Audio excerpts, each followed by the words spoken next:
राम जी महाराज soother का अंग चल रहा है। महाराज सूदर के अंग के माध्यम से फरमा रहे हैं,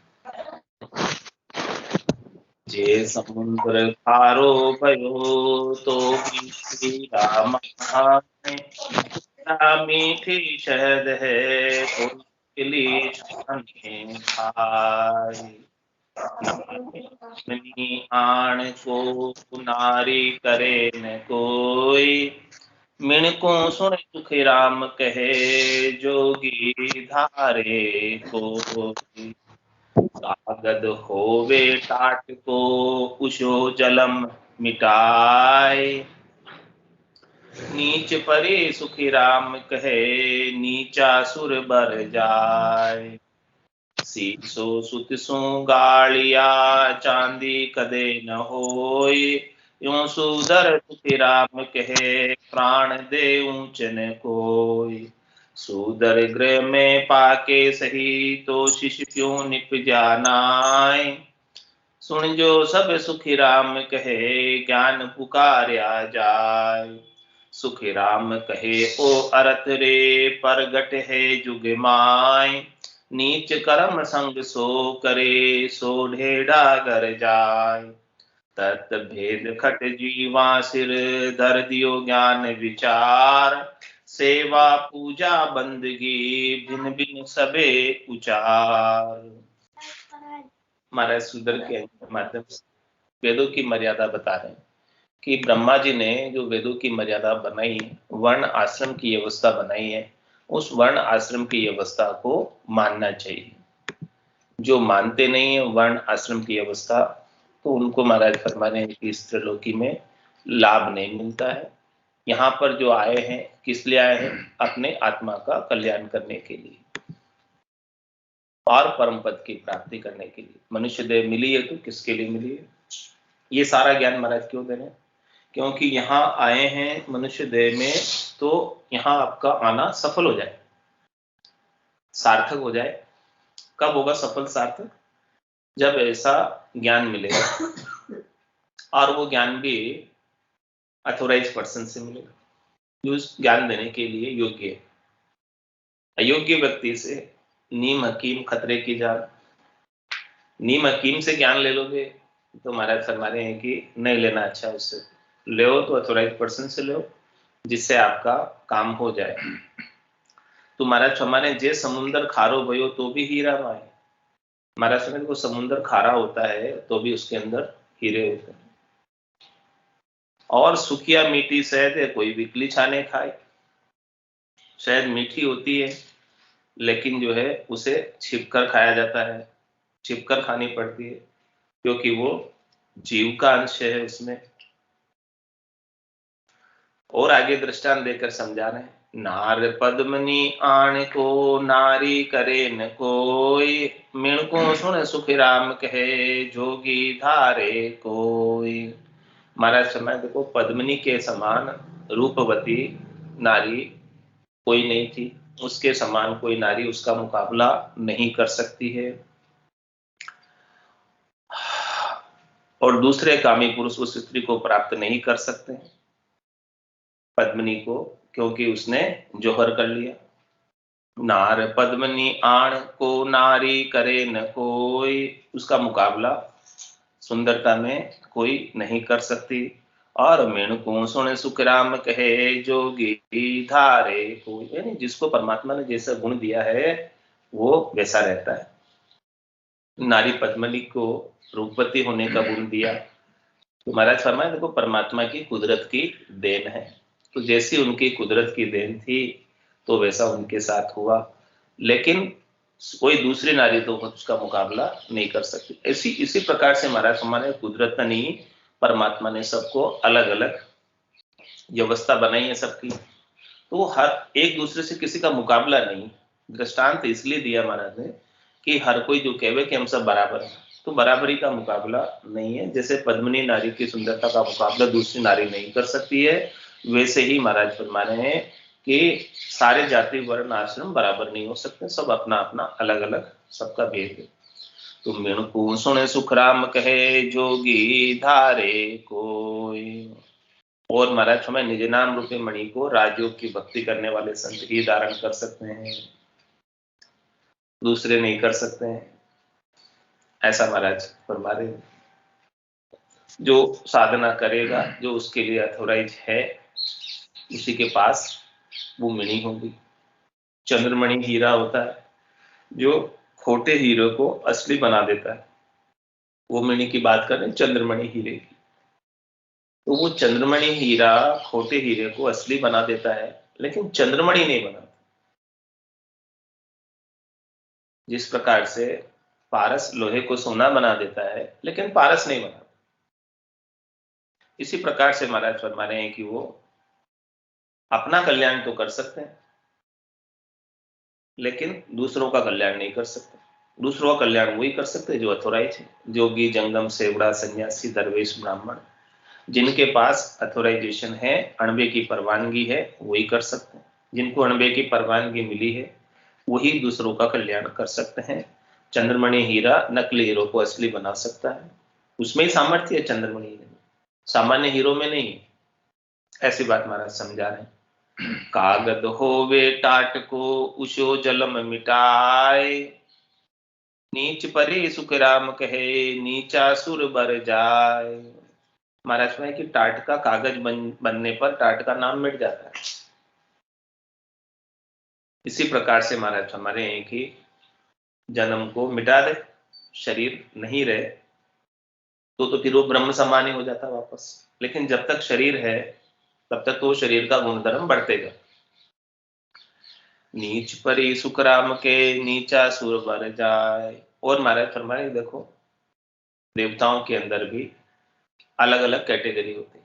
जैसे मनुष्यों में कैटेगरी बनाई है ब्राह्मण, क्षत्रिय, वैश्य और शूद्र की, वैसे ही देवताओं में भी ऊंचे और नीचे हैं। देवताओं में ऊंचे लोग भी है, नीचे लोग भी हैं। तो जो उस कैटेगरी के अनुसार जो जो परी होती है, वैसे ही अपनी अपनी कैटेगरी के अंदर ही सुर को, देवताओं का वर्ण करती है।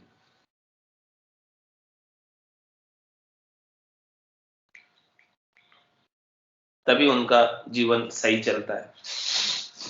सीसो सुत सुंगालिया, चांदी कदे न होय, यूं सुदर सुख राम कहे, प्राण दे ऊंचन कोय। और हमारा दृष्टांत आगे और दे रहे हैं कि सीसो सूत सुगाड़ी तरीके से शीशे को गड़ा भी दिया जाए तो गड़ाने के बाद भी वो शीशा शीशा ही रहेगा। वापस जब अपना रूप धरेगा तो वो शीशा शीशा ही रहेगा, चांदी नहीं हो जाएगी शीशे को गड़ा देने से। क्योंकि उस धातु का जो गुणधर्म है शीशे का, उस शीशे का अलग है, चांदी का अलग है। तो शीशो सुत सु गाड़िया, कोई सूत करे, तरीका करे गलाने का, गाड़ दे, लेकिन वो चांदी नहीं होगी। इस प्रकार से महाराज फरमा रहे सुदर सुखराम के, प्राण दे ऊंच न कोई। यदि सुदर जो है अपने प्राणों का भी न्यौछावर करे तो भी जो है उसके संस्कार जो पड़े हुए हैं, उसके स्वभाव जो पड़े हुए हैं वो नहीं जाते, वो उसके संग हो जाते हैं। संस्कार एक जन्म की नहीं, अनंत जन्मों के संस्कार है और आगे से आगे संचित होते जाते हैं। संस्कार, कर्म भी आगे से आगे संचित होते जाते हैं और संस्कार भी आगे से आगे संचित हो जाते हैं उस आत्मा के संग। तो महाराज फरमाने की जब संस्कार और कर्म जब उनके संचित हो गए उनके संग में, तो फिर वो भले कितना भी करे, अपने प्राण, अपने देह को भी त्याग दे, फिर भी वो संस्कार उसके जो पड़ गए हैं, स्वभाव जो उसके पड़ गए हैं, वो उसके कारण से ऊंचा नहीं हो सकता है। सूदर गृह में पाके सही, तो शिष्य क्यों निप जानाय, सुन जो सब सुख राम कहे, ज्ञान पुकारया जाए। और महाराज फरमाने की देखो, सूदर यदि ग्रह में सही से पका है, सूदर ग्रह में सही से पका है, तो महाराज फरमाने कि शिष्य क्यों निप जानाय, तो उनके शिष्य क्यों नहीं निपजे। It's 8:50। क्योंकि जो पकने का वातावरण है वो अलग था। जैसा जैसा घर में वातावरण होता है वैसा ही सब कुछ सीखने में आता है। तो यदि आप उनको सही मानते हो वातावरण को, तो इसका आप कारण बताओ कि उनकी शिष्य शाखा क्यों नहीं सही है। जो तुकाराम कहे ज्ञान पुकार्या जाए। महाराज में ये बात मैं नहीं कह रहा हूँ, सभी ये बात ज्ञान के अंदर कह रहे हैं, सभी ये बात ज्ञान के द्वारा पुष्ट हो रही है। आज सब जानते हैं कि जो है सुधर की शिक्षा का नहीं चल रही है आगे, लेकिन वो अपना कल्याण तो कर सकता है, इसमें कोई दोहराई वाली बात नहीं है। सुखराम कहे ओ अरथ रे परगट है जुग माय, नीच कर्म संग सो करे सो ढेढ़ा घर जाए। और महाराज फरमाने के देखो ये प्रत्यक्ष रूप से अर्थ है कि जो है नीच कर्मों का संग करेंगे उनको ढेढ़ के घर में जाना पड़ेगा। यानी नीचे घर में जन्म होना भी कर्मों के कारण होता है। जो यहाँ कर्म मनुष्य शरीर में आकर खोटे कर्म करता है, निष्ठ कर्म करता है, जैसा जैसा उसका कर्म होते हैं उस कर्मों के अनुसार धर्मराज उसे वापस उन कर्मों को भुगताने के लिए नीचे घरों में जन्म दे देते हैं। जिनका जिनका जैसा जैसा स्वभाव है उसके अनुसार उनको जन्म मिलता है। और अंत काल में होती वासना, जहां में वासा पाया, कह सुखराम वासना ऊपर कर सवारी आया। अंत में जैसी वासना रह जाती है कर्मों की, जैसी चाहना इच्छा रह जाती है, उसके अनुसार वापस वो जन्म पा लेता है। तो महाराज फरमाने की देखो नीचे के घर में जन्म होने का क्या कारण है, उसके पीछे क्या लॉजिक है, वो कारण और लॉजिक समझा रहे कि भाई सुखराम कहे वो अर्थ रे प्रगट है जुग माय। ये अर्थ सब जानते हैं प्रत्यक्ष रूप से कि नीच कर्म संग सो करे सो डेढ़ा कर जाए। जो नीच कर्मों का संग करते हैं उनको नीचे घर में जन्म लेना पड़ता है। हुंडापंथियों का संग करते हैं, विषय जनों का संग करते हैं, तो उनको नीचे घरों में जन्म लेकर वैसे ही विषय भोग और वैसे ही व्यवहार फिर से प्राप्त होते हैं, क्योंकि उनकी वासना वैसी थी, इच्छा वैसी थी, चाहना वैसी थी। इस कारण से उनको वैसे घरों में जन्म होता है। तत् भेद खट जीवा शिर धर दियो ज्ञान विचार, सेवा पूजा बंदगी भिन्न भिन्न सबे उचार। महाराज है तत्व भेद खट जीवा से धर दियो ज्ञान विचार। ये जो तत्व का भेद है, तत्व ज्ञान का भेद है, ये सब जीवों के ऊपर शिरोधारी, सब जीवों के लिए श्रेयस्कर है।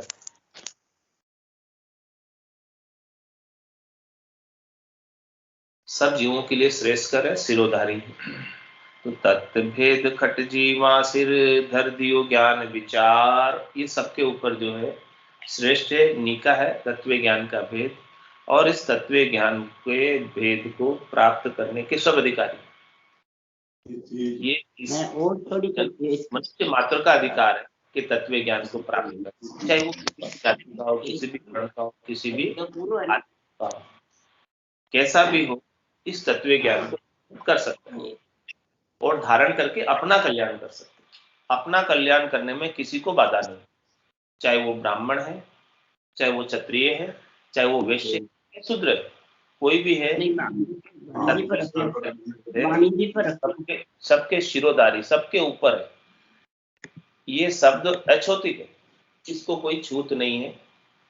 इस शब्द में कोई सुवा सूतक नहीं है, इस शब्द में कोई छूत लगती नहीं है। कोई भी जाति का, वर्ण का, आश्रम का, सब इसको अधिकारी है, सब इसको प्राप्त कर सकते हैं और सब अपना अपना कल्याण कर सकते हैं।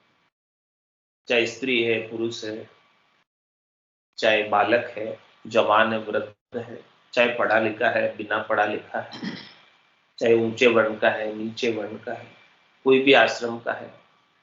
तत्व भेद खट सीमा जीवा सिर धर दियो ज्ञान विचार, ऐसा ज्ञान का विचार महाराज ने बताया। सेवा पूजा बंदगी भिन्न भिन्न सबे विचार।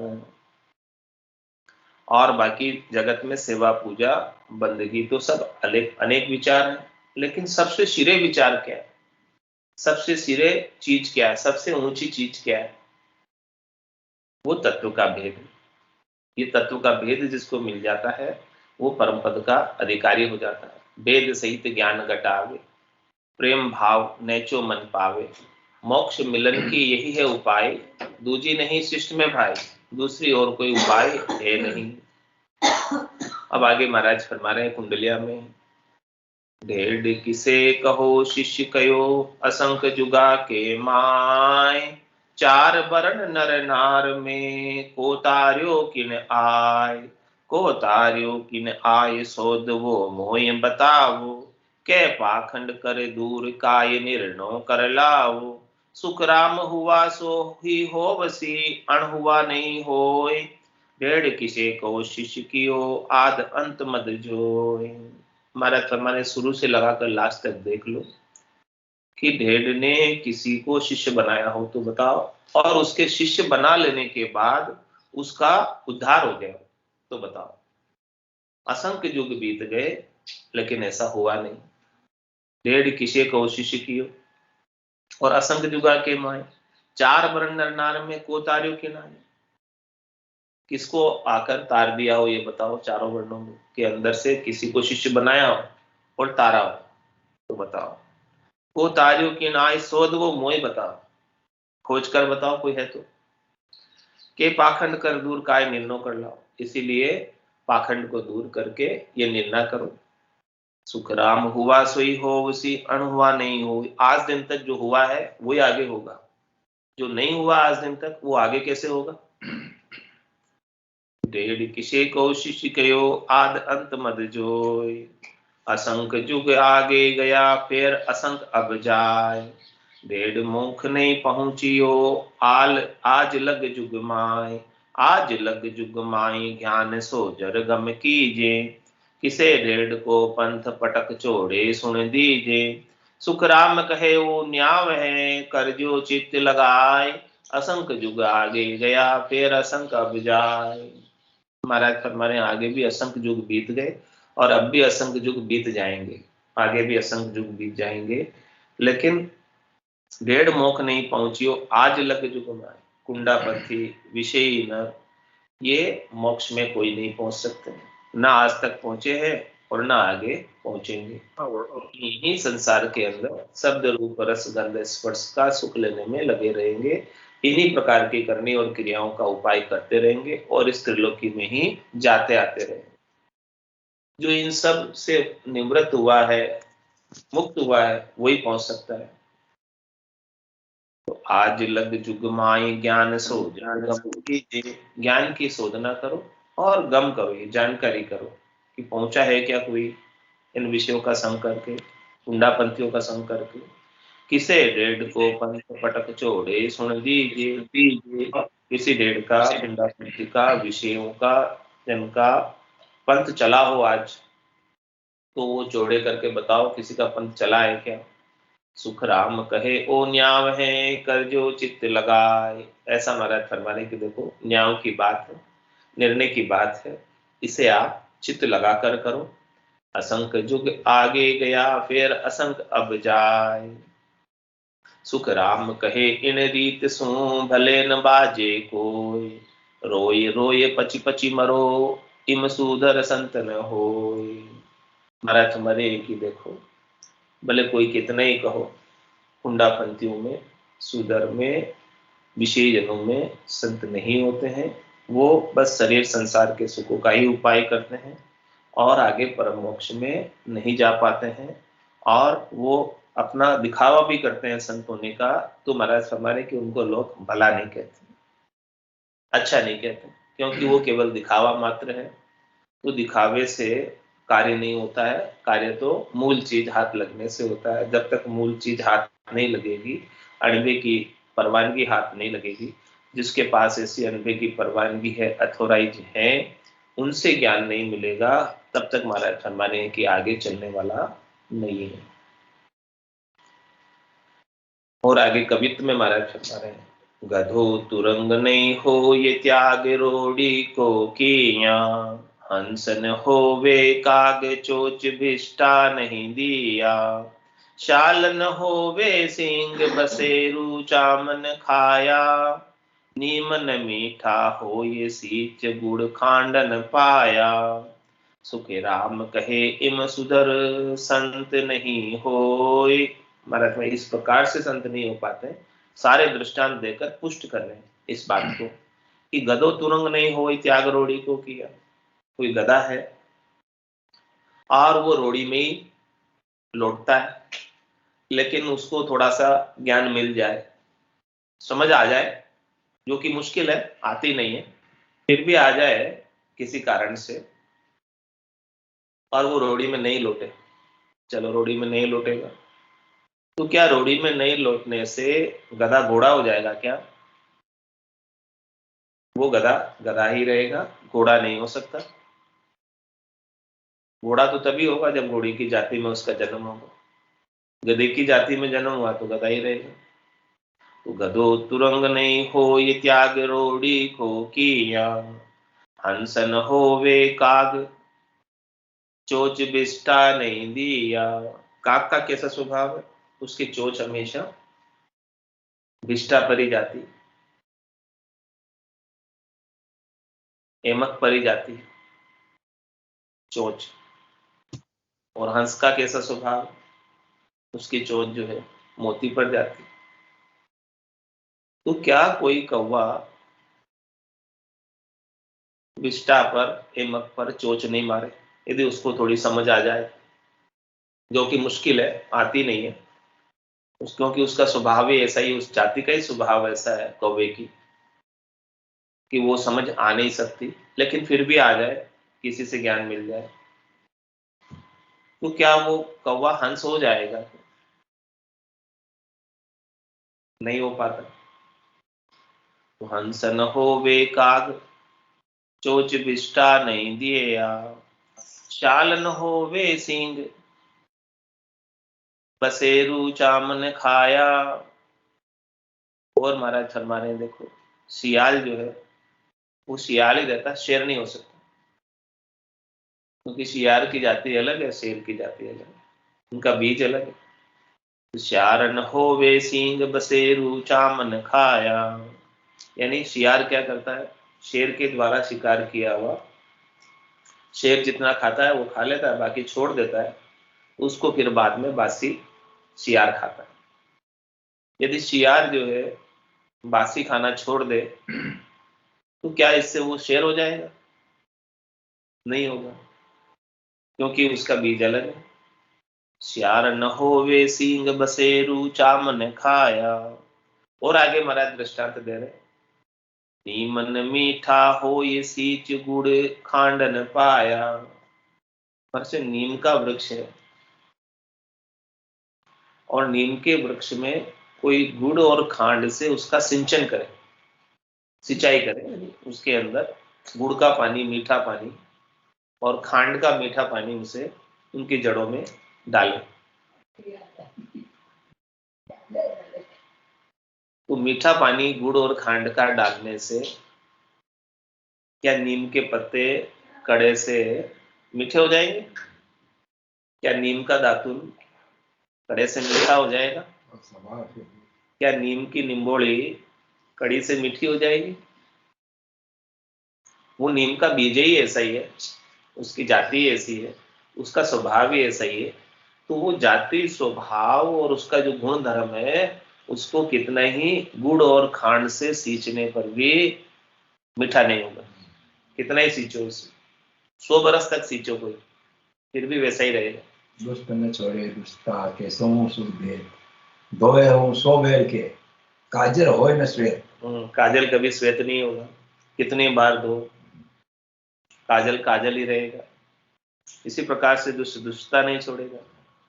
इसी प्रकार से नीम का जो स्वभाव है वो नीम का स्वभाव रहेगा, जब तक नीम का वृक्ष रहेगा, उसका बीज रहेगा, तब तक वो उसका गुणधर्म नहीं छोड़ेगा।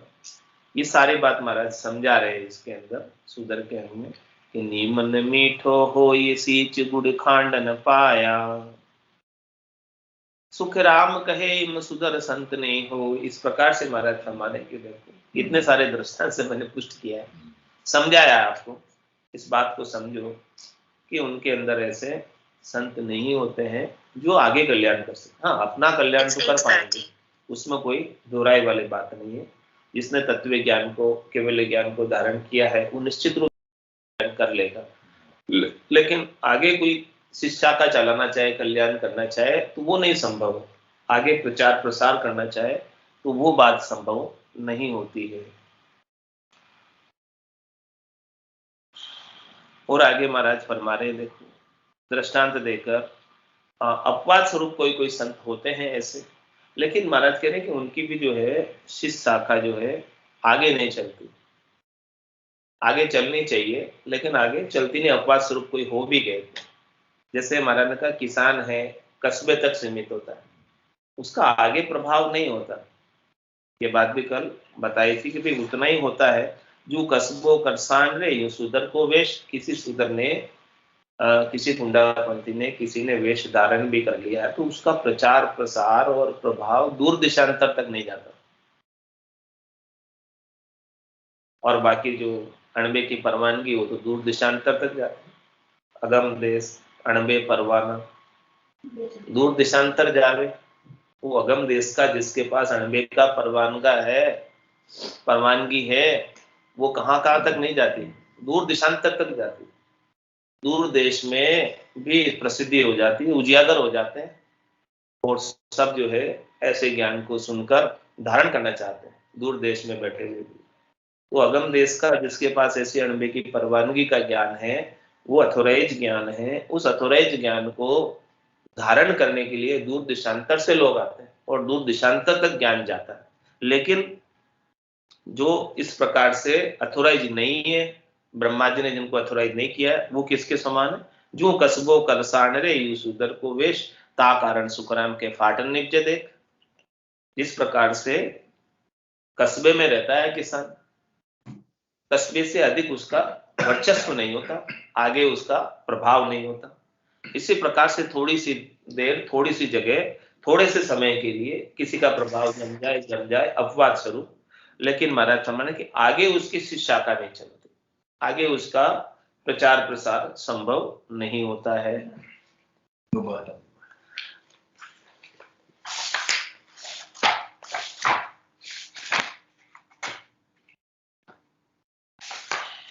डूबा था दे माए नहीं तर डूबा था, मारा सतगुरु काढ़ा आए नहीं तर डूबा था, मारा सिमरथ काढ़ा आए नहीं तर डूबा था।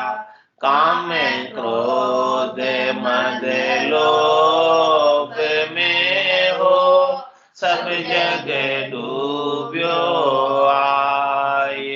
काम क्रोध मद लोभ में हो, सब जग डूब्यो आए। सतगुरु हेलो पाड़ियो, मैं सुनियो वहाँ जाए। सतगुरु हेलो पाड़ियो, मैं सुनियो वहाँ जाए। नहीं तर डूबा था दे माए, नहीं तर डूबा था, मारा सतगुरु काढ़ा आए नहीं तर डूबा था, मारा सिमरथ काढ़ा आए नहीं तर डूबा था। दोई ने गरुला विया, पिंडी एक बनाए। कोई नहीं जा गरुला विया, पिंडी एक बनाए। दोई नर लागा मोरा काढ़ा आए। कोई नर लागा खेचने हो, योगुरा काढ़ा आए। नहीं तर डूबा था दे माए, नहीं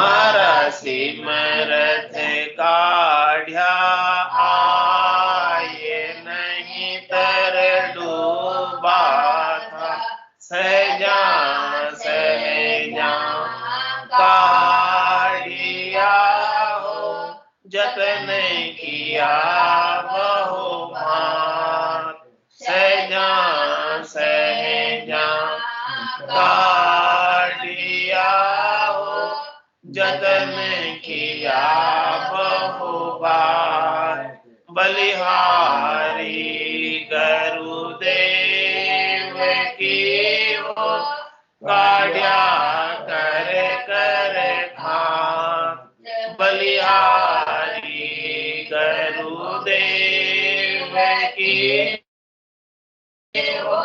काढ़्या कर कर खान नहीं तर डूबा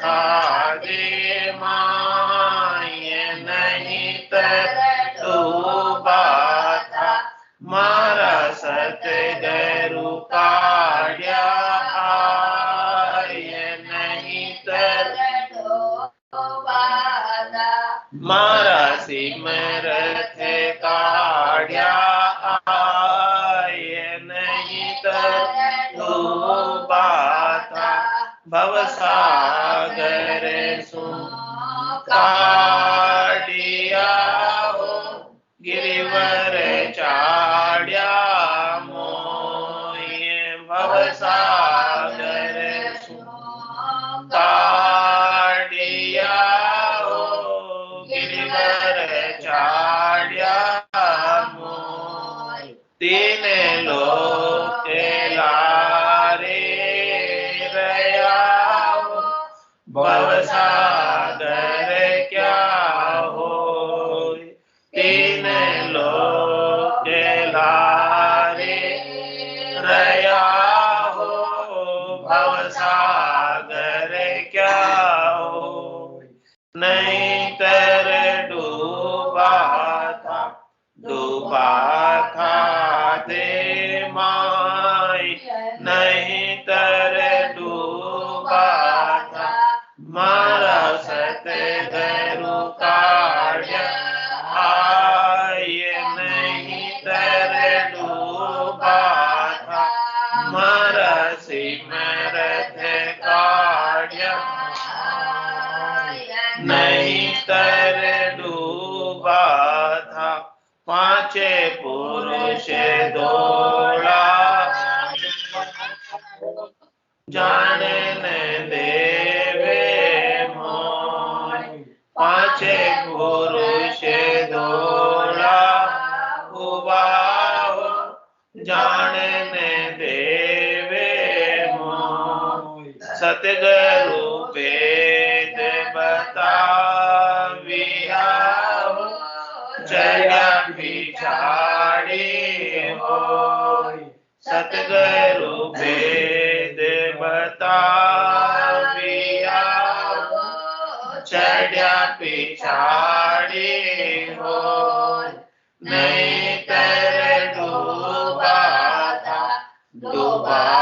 था दे माय नहीं तर डूबा था मारा सतगुरु काढ़्या आय नहीं तर डूबा था मारा सिमरत काढ़्या आय नहीं तर डूबा था निसरणी होए चढ़ी गया हो सतगुरु के परताप निसरणी होए चढ़ गया हो सतगुरु के परताप जन सुखे देव जी पहुँचिया हो जहाँ निरंजन आप जन सुखे देव जी पहुँचिया हो जहाँ निरंजन आप नहीं तर डूबा था दे माया, नहीं तर डूबा था मारा सतगुरु काढ़्या, नहीं तर डूबा था मारा सिमरत काढ़्या, आय नहीं तर डूबा था।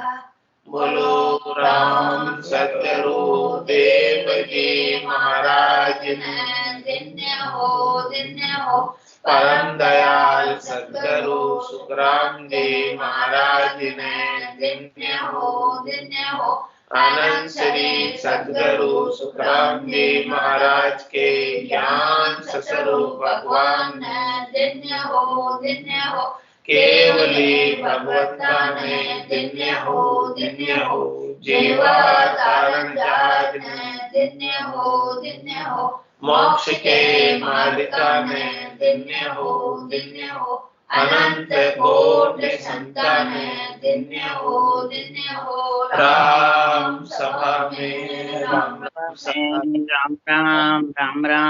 राम सा राम सा सब संताने सत्संज्ञाने राम राम